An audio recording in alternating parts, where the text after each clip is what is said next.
Well, hi, everybody, and welcome back to the Ascension Playground. This is your friend Ursie, and today I'm joined on the playground with a dear healer and friend, Mike. So, Mike, welcome, welcome. Isn't it amazing? Thank We got to reintroduce ourselves recently. you. Yes, that was quite nice. It was good to see you. I know I don't remember how many years back, but we had a common friend who was like the anchor for this light transmission. And so many of us gathered around Gabrielle and Yeah. my friend Kathy and Jennifer, and I got to meet you and, so many others. So, gosh, I would say at least 10 years ago or so. Yeah, if not more, but yes, it's been quite a while. A long journey in between and lots of fun. Yeah, and in some ways it's like starting where we left off, but another level, it's like, wow, the acceleration of what we're here to do, the clarity around healing. Yes. And so I think we met with an all things metaphysical, looking at astrology or psychic mediumship. But today the focus we'll talk about is you, Mike, your path for personal growth. And tell us a little bit, if you wouldn't mind, because I think as we learn about your story, someone listening might be able to relate and go, oh, me too. And then the Sure. joy is really to see how you took some of the hard lessons of life to inform you of what was working and what wasn't, and how you chose Right. healing, and not just any healing, but alternative modalities with a strongly divinatory kind of essence to them. So I'm going to Yes. give it over to you, Mike. Tell us All your right. story and path. So at about 2.5 years old, I woke up in the middle of the night with a flame dancing on my chest. And I woke up because I needed to use the restroom. But anyway, after I woke up, I thought, oh my gosh, I'm on fire. And I started swatting this thing. And each time I did, it moved. And I thought, this is strange. And I stopped, and then it slowly diminished down. And I heard the words, everything will be all right. And I thought, what does that mean? And then I got up, went used the restroom, came back, and I thought, oh my gosh, my covers are going to be burned. My parents are going to be upset. And I straightened them out, and there was no burn mark, no anything. And so I went back to bed, told my mom the next morning, and she said, oh, you were probably just dreaming. But I know for a fact I wasn't. Then at about 3 years old, I drowned down at the local beach at Lovers Point in Pacific Grove, was brought back, resuscitated. And after that went through uh, lessons of how to swim, which helped tremendously. Um, then at about 6 or 7 years old, I started experiencing mediumship and spirits. By 10 years old, I was doing healing work on people. And back then, I didn't really know what I was doing. I was mostly giving of my own energy to help them to heal. And later on, took lessons, so I learned not to use my own energy. At 16, I had read lots of books, and I had experienced an entity as I parked my car in the front of our house that was there. It was a female, and I thought, what's going on? And so I talked to her for a little while, and talking to earthbound spirits, or what we refer to as ghosts, are just like talking to people, except they don't have a body. And so I spoke to her, uh, talked with her for quite a while, found out that she had had an abortion, and she felt, because she had killed a child, an infant, a baby, that she would be going to hell. And I spoke to her about that and talked to her about how religion has changed and how different things have changed. and how she will be forgiven, and she could go ahead and cross over into what we call heaven. And because I had read in Sylvia Browne's book about this, I thought, okay, let's do this. I've never done it before, but this lady definitely needs it. So I created a shaft of white light for her, asked her to look into it. And as she did, she could see her husband waving to her, and she could see her infant waving to her as well. And so she stepped into that light and crossed over. And that was the first of many times that I've helped people cross over. At 23 years old, my father passed away.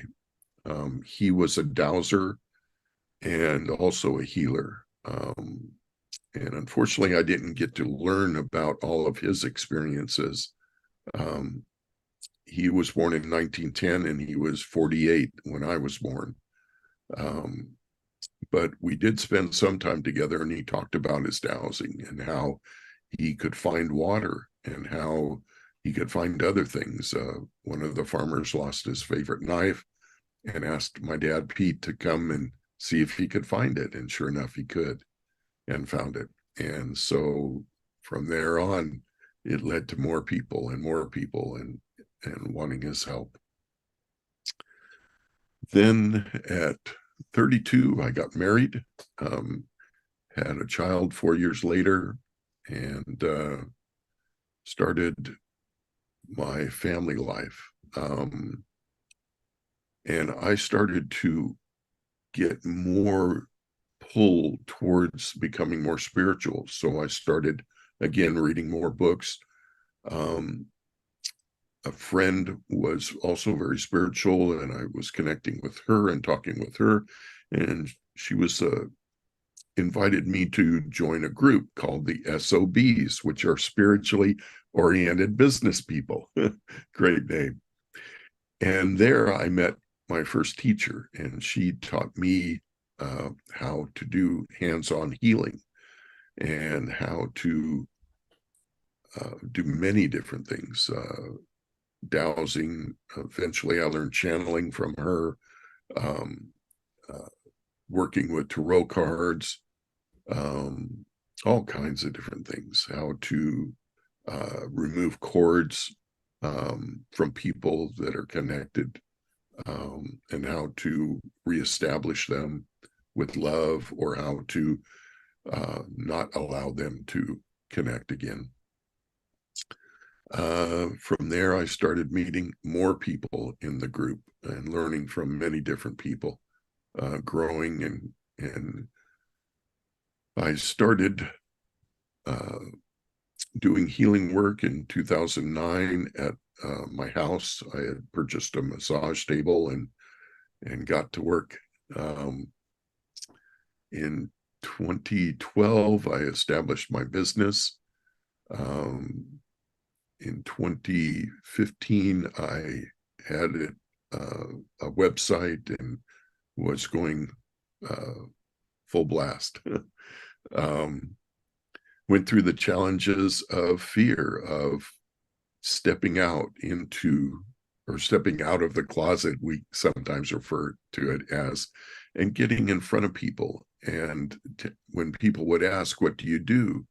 You have this kind of fear about saying, oh, I'm a healer. And so that was a bit challenging. And I know a lot of people go through that. But once you start standing in your power, everything unfolds, and it becomes so much easier because you have your guides, your crew, all the angels, everybody helping you to do what your calling is. And it was just really magical. I would ask for those in need of healing to be brought to us so that we could do the healing and help them. And they started showing up. Then I ended up getting divorced in 2014. It we had grown apart. I had become very spiritual, and my ex-wife had not. And she was open to it, but not as open as I needed. And so we went our separate ways, and that helped me to grow tremendously. And it's hard to let go of people that you love in that way. But it needed to take place. So now I'm doing it full time. I have my own business in Monterey. And then on Mondays, I'm up in SoCal at Avalon Visions doing work there. We have wrote a psychic fair that's going to be there this coming weekend on Sunday, and looking forward to that. We'll be outside doing work, and when you're out in nature or just outside, healing is much stronger for some reason. I think it's because we're closer to nature, Yeah. Well, if but I it's could just wonderful. interrupt you for just a second, I am Sure. just so fascinated by how a 2.5-year-old can remember, like with such vivid detail, um, that experience. And I guess that might have just been such a um, mind-altering experience that, you know, major turning point in a young child's. I mean, you're just a baby, really, two and a half. Yeah, And then to have another strange experience, not much after that. But so far what I've logged is, let's see, you drowned and were resuscitated. You yes, have met like a ghost or someone who didn't want to go to the light because they were afraid of the quote unquote judgment that right, was perhaps in her upbringing and the social environment that abortion equals hell and damnation. So this yes, idea of trying to coax someone back into, I would say we're living in the third dimension, and perhaps that astral um, realm of the fourth dimension, trying to move them back into the cycle of letting go of the third dimension. So, anyone listening, if you're afraid of quote unquote ghosts, it's just more about a door that opens as we, drop our bodies and move back to the source that we came from as our fuller self and soul. But my God, to have these images and then to know out in the public that you could feel like energy being released from you, but then learning and meeting a network of people that had similar experiences. Whereas with an older father not being able to be taught and trained, in his wisdom with what's called dowsing. And so, yeah, dowsing, if you don't want to get even into metaphysics, it's really just how to find water.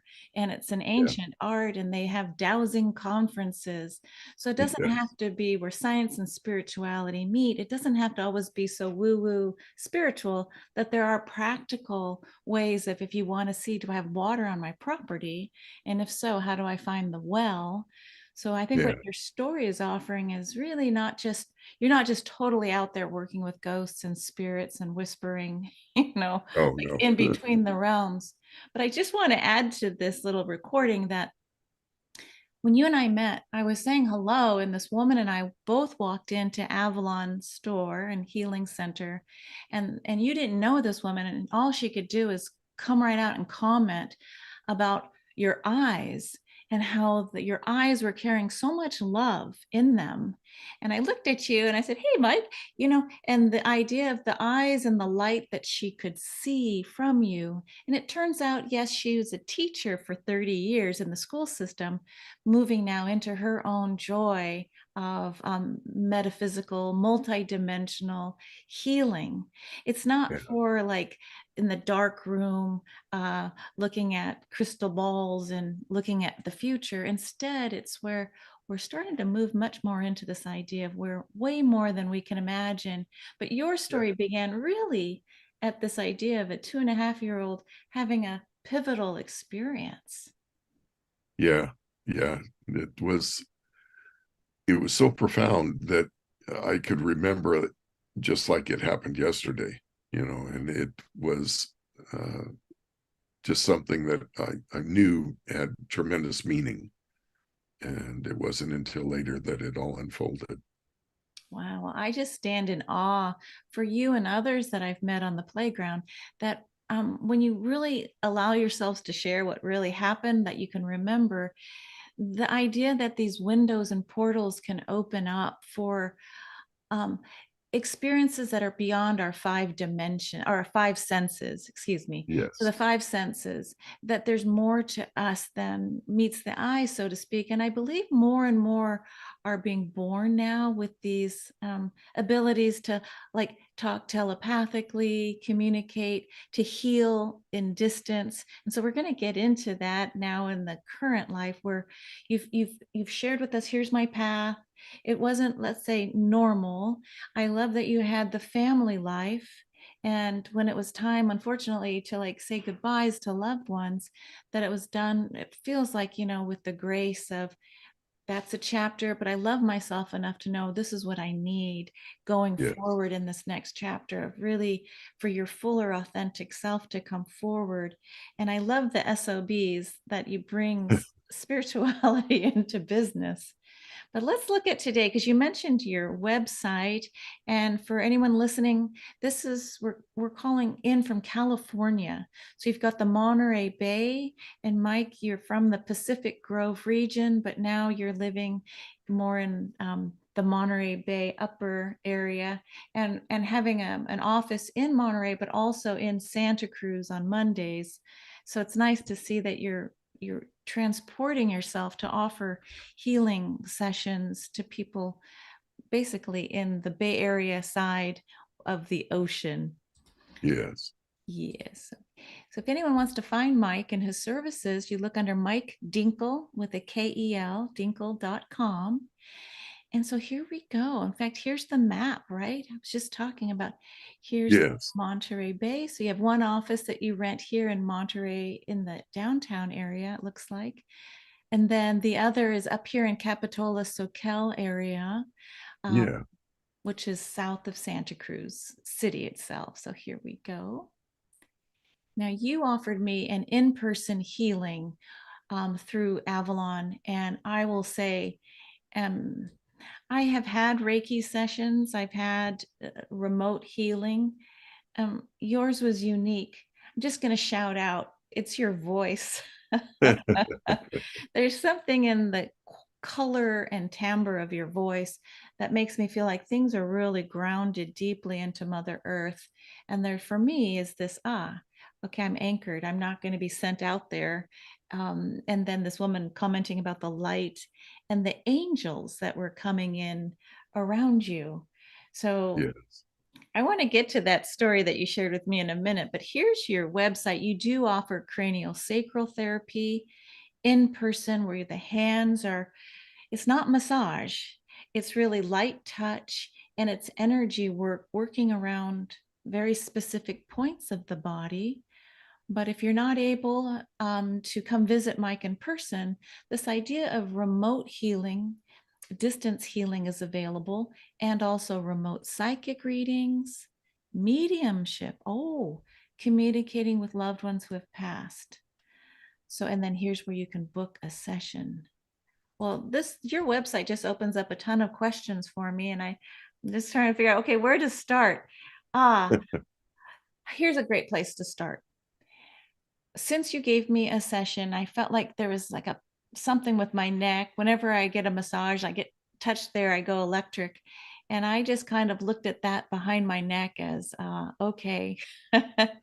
And you sensed in my personal session that it was a pinched nerve. But you see, Wow. it's more than physical. I really felt you were helping align my whole self.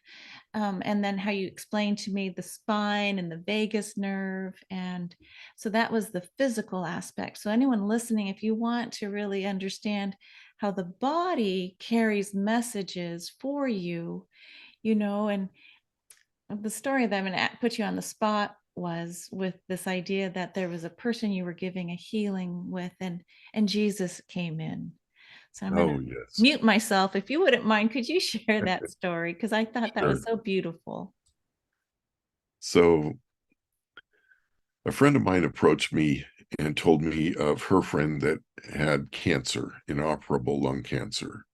It was in his right lung and had gone down into his shoulder. And so I knew of this person, but I didn't know them. They were 2 years older than me in high school, and they went to the same high school I went to. And so I said, sure, let's do it. I've never worked on somebody with cancer before, and I thought, healing takes place. It always does. So let's go.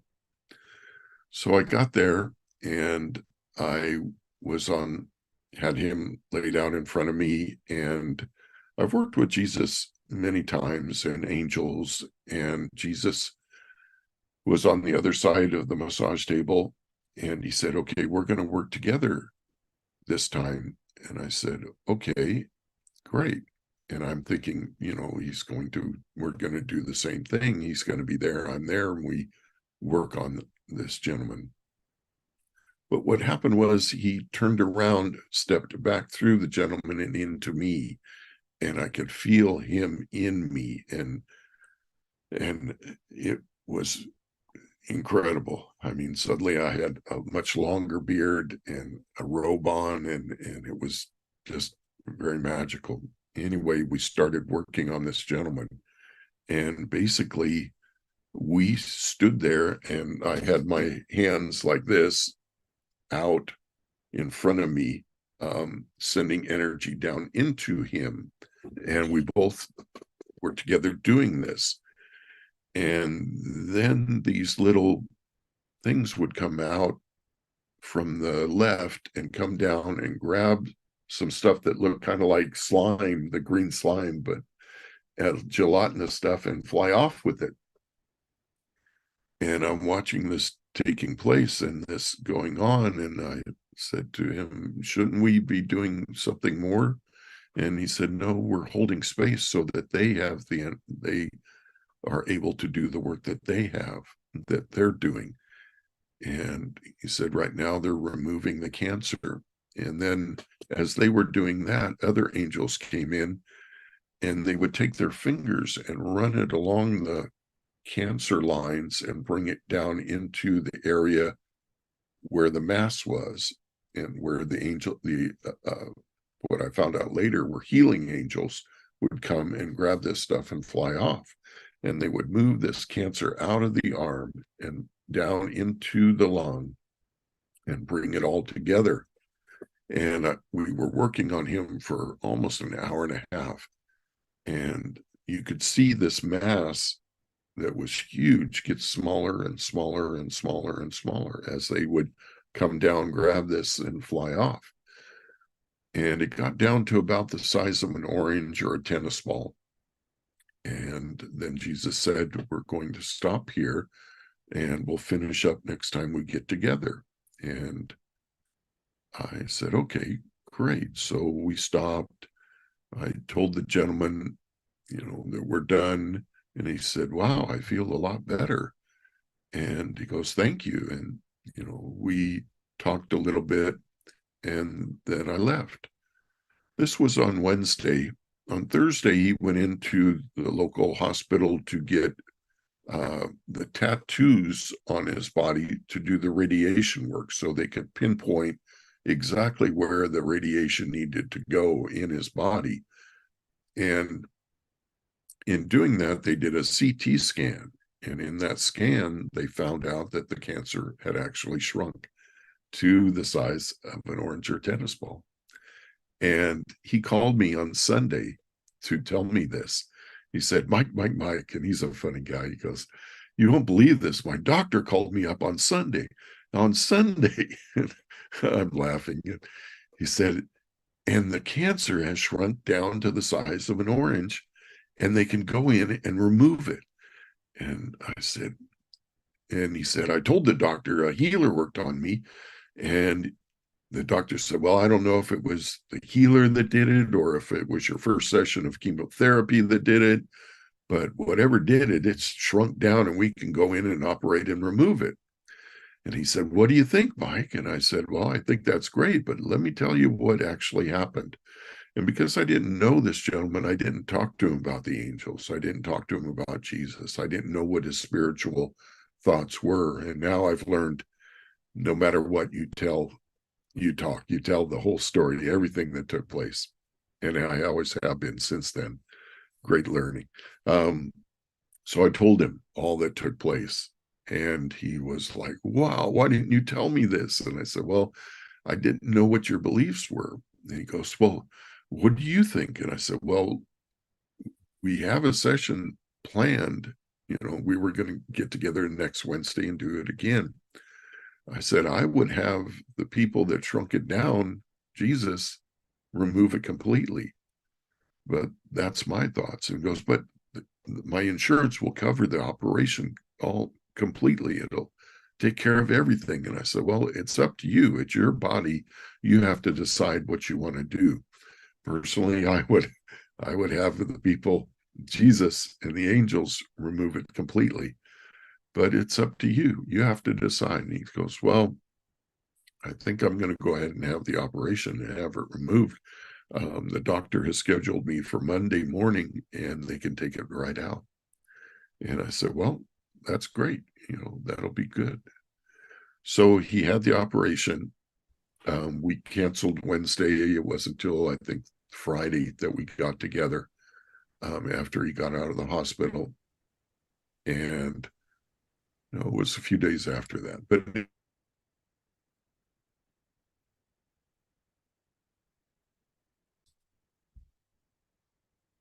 thing is, the cancer got into one of his ribs and started growing. And they did a scan a few days or I think a week and a half later to check,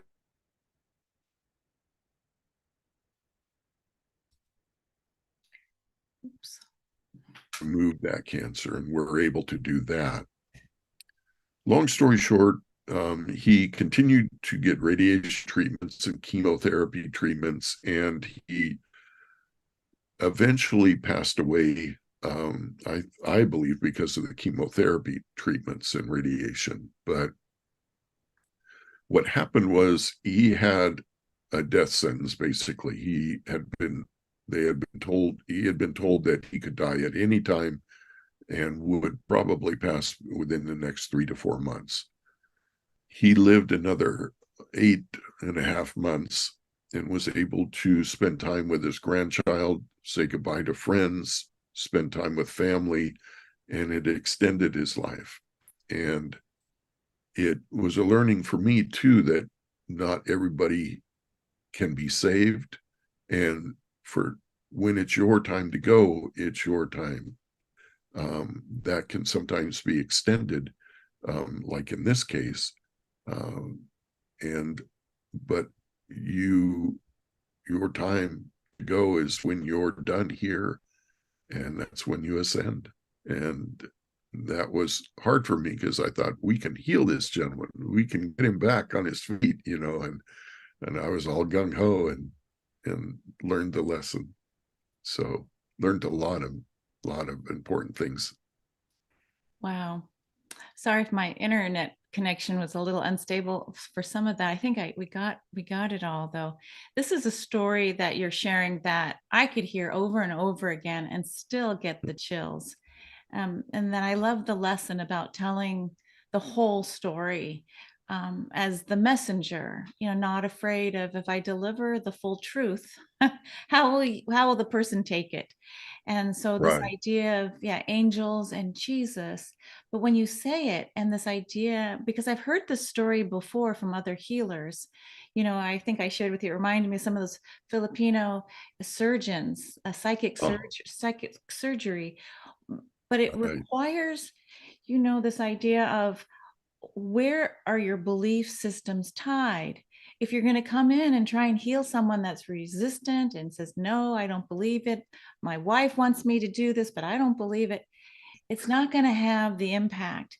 And also, your thought that yes, there's a moment of time, if it is fated, as far as that's your exit point, and then being gifted the extra months is huge. But this idea that I think that we have many different exit points in a human lifetime, and working with our counsel or our team, our higher self, it's this idea, well, is it time? Because sometimes we just say, it's time, I want off planet.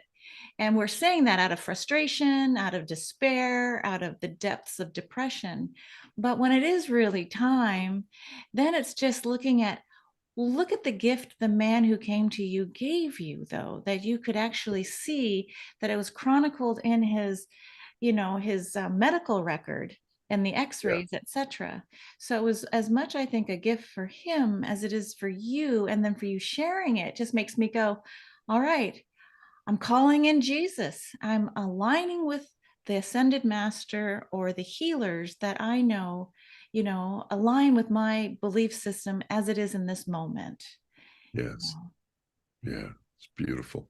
Fascinating. I just love how you're able to step more into, this is what I saw. This is who I am. This was from the beginning of the 2.5-year old. I didn't have those experiences, Mike. You do. And so I love that you're able now to offer in-person sessions. It can be about the body. It can be also for those who are perhaps, if I could say, feeling depressed or Yeah. anxious. Before we started recording, I was commenting how CNN was posting how many people have died this year in America of depression or suicide, let's just say. Yeah. I was like, Yes. what? And I honor those are choices, but Yeah. if there's someone available to help, hey, how do I come back into alignment? I don't want to feel this way. Or I have a Right. loved one or a young teenager. Um, so could you share now about current time? Maybe for those who don't know, what is remote healing and how do you work with a person you haven't met yet? That's a good question. So what I like to do is get a picture of the person so I can look into them. Um, but it's not always necessary and it isn't always possible. Um, I've worked with people, gosh, in Brazil, in Peru, in Germany, in the United in Croatia, and in Israel, and all over the United States. I imagine them in front of me, but instead of being on a massage table and their head is way down at this end and their feet are down at this end, I shrink them down to be right in front of me. So their head is here and their feet are here and they're just much smaller. And then I start working on them the same way I would a body that is in front of me, and saying prayers, saying opening prayers, saying, balancing their chakras, scanning their body for uh, resistance or what are called energy cysts or blockages of energy, where energy doesn't flow through their body easily. Um, and then work on them just like they're right in front of me. Um, I almost always get into messages. I always ask, what does this body need? What can you tell me about this body? And what can I pass on to this person about their body to help?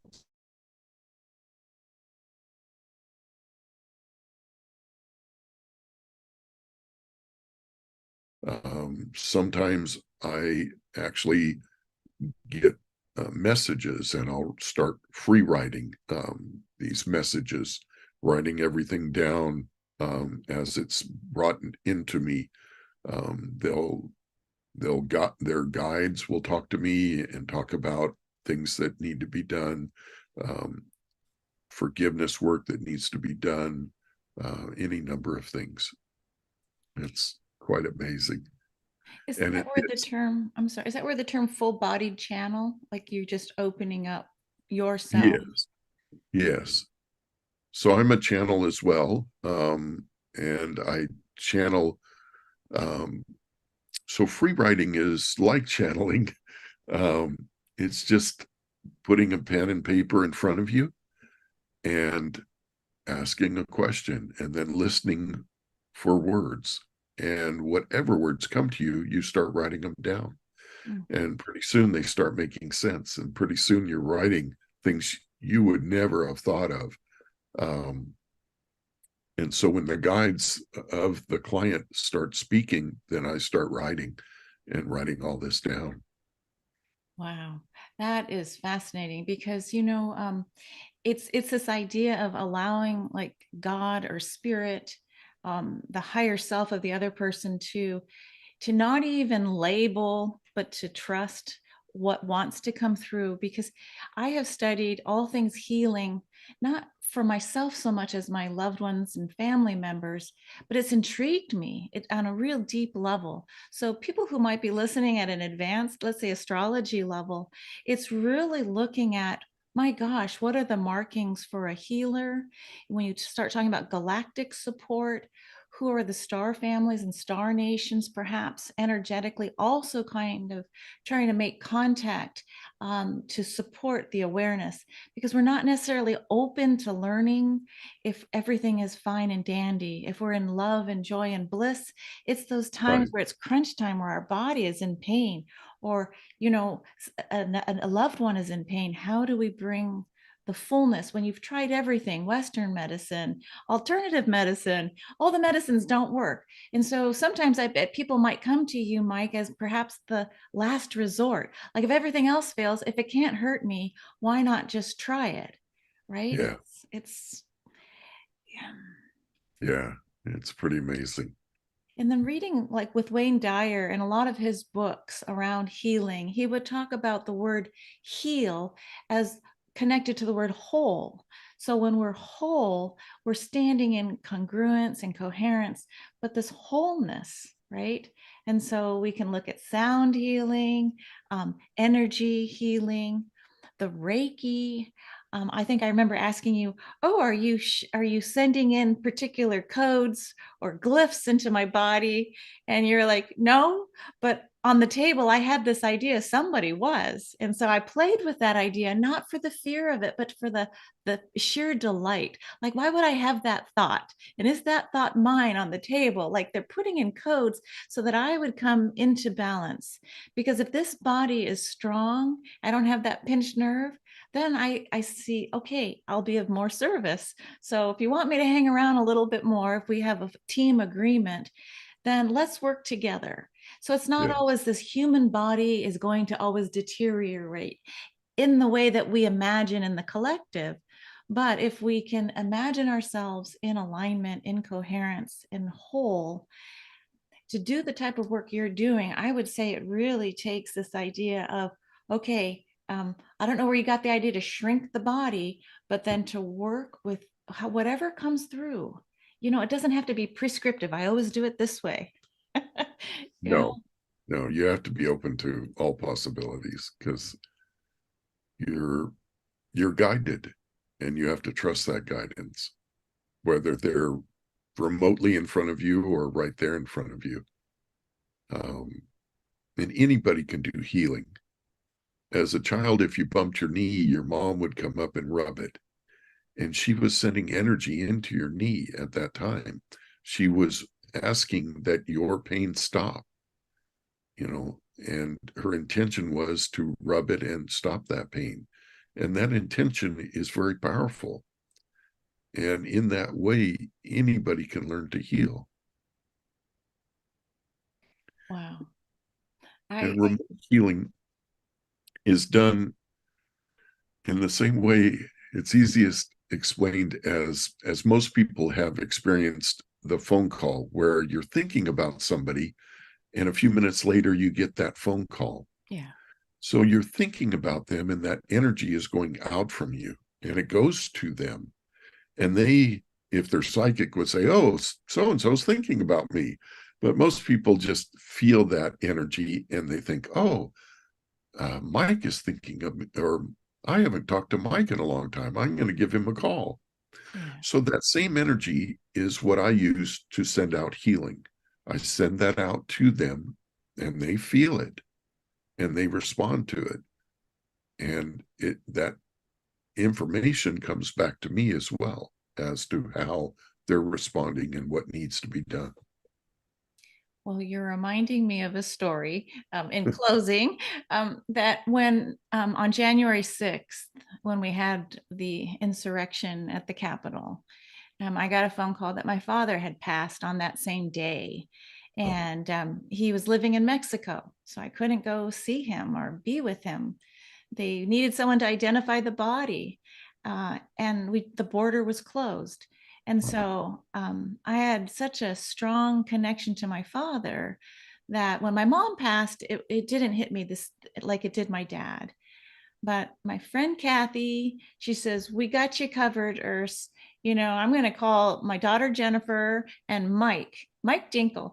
And he's like, she goes, "You remember Mike? He's a teddy bear of a guy, just big, loving energy." And I'm like, I could barely breathe because I felt like it was not logical for me. I'm like, why can I barely breathe? And I didn't know why I reached out to Kathy, but I just said, and so, it was oh, and so it wouldn't go away until you guys did like a triangle of support. And I said, yes.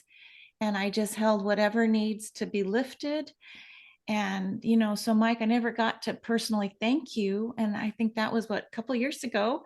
Well, yeah. January 6th, and then to be able to see you again and have a session, I just want to say yes. When we start thinking like, oh God, this issue has come up and I thought I was fine. Oh yeah, okay, but I needed help. And so anyone listening, I would just say, if you've tried everything else, let's just say, and it hasn't worked, trust your gut and get to know the energy of a potential healer. And so this is a joy to be able to bring you forward, Mike, on the Ascension Playground so other people could like feel and tune into your story, your energy. And my friend Jimmy, we've had Jimmy come on the playground too. He and I met through what's called Eric Pearl's reconnection healing, working with the axiotonal grids. So it's this idea that we can send love. We are all connected. And if you've tried everything else and are open for loving support with you in control still, because you get to decide yes or no. But if you say yes and you contact Mike, let me go ahead and put your website up again real quick. Here we are. It's mikedinkel.com services. You can book a session online, in person, in Monterey or in Soquel, California. And so let me Yep. see here.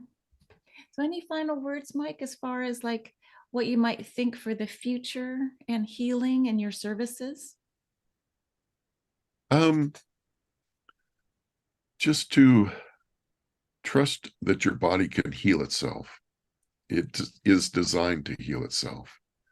I mean, if you break your arm, go to a doctor. He can set it and and and help it to heal, but your body is what heals that bone.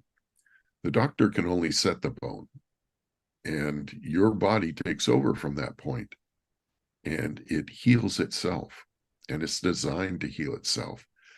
And you have to trust that it will do that. It's when we don't trust, when we think, oh, this, my knee hurts. I'm going to go to a healer, he'll help, and then when I get done, I've had clients say, well, it doesn't hurt at all right now, but when I get out to my car, it's going to hurt. And I said, yes, it will, because you're looking for it. So trust that your body can heal yourself. And in that trust, it happens. Wow, you just did a paradigm shift for basically, I would say the American culture, where we were born and raised on this idea. If you get hurt, go to the doctor, trust what the doctor says, and then take your medicine. So it's turning ourselves over to someone else's authority. And what you're saying is Yes. reminding us of our own core belief system. My body, okay, what do you need? What's the Yeah. blockage about? We can get Yes. talking about tapping and all these other things Oh, about yes. how the body communicates back to us, but it's living, it's breathing, it's listening all the time to our Yeah. thinking. And so thank you for reminding me that each of us can step in and say, all right, I believe my body will heal. And Yes. if I just need someone like a midwife like you, Mike, to come and just do the prayers and tell me if there's a particular message I might be missing, great, so be it. But that open alignment to, yes, the body will heal when it's ready and when it's given the proper, ingredients like rest and nutrition, etc. Yes. Exactly. Well, Great. thank you, my friend. Thank you for You. helping me when my dad passed. And I have your number, and I'll be coming to see you again soon. That So sounds great. thank you. And anyone else listening, if you want to join me on the playground, if you found a special healing modality or something that you want to share that you think others might feel inspired, or if you want to let them know that you're here, ready and available to help, as together we move through this ascension process, not just ourselves, not just our community, but with Mother Earth as well. So thank you, everybody, and we'll see you next time on the Ascension Playground. Thank you. Thank you, Mike. Bye bye. Bye bye.